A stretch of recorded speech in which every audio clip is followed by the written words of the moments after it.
સમાચાર છોટાઉદેપુરથી મળી રહ્યા છે કે જ્યાં પુણ્યવાંટ મોડેલ સ્કૂલના રસોડામાં અખાદ્ય વસ્તુઓ મળી આવી છે।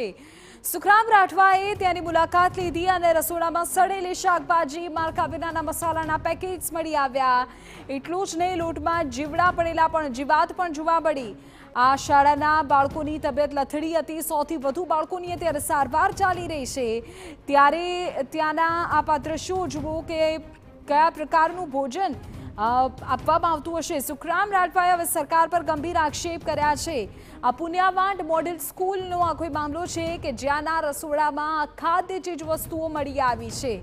જ્યારે સુખરામ રાઠવાએ ત્યાંની મુલાકાત લીધી તો એ સમયના દ્રશ્યો આપ જુઓ।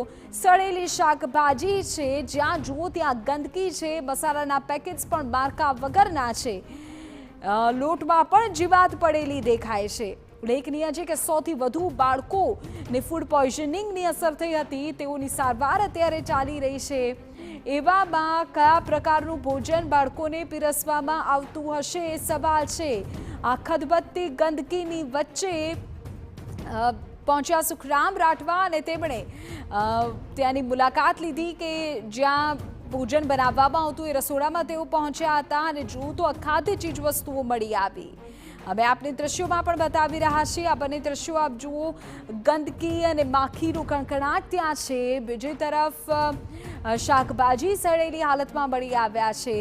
ઉલ્લેખનીય છે કે અહીંની જ 100 બાળકો કે જેની અત્યારે સારવાર ચાલી રહી છે, જેઓને ફૂડ પોઈઝનિંગની અસર થઈ હતી।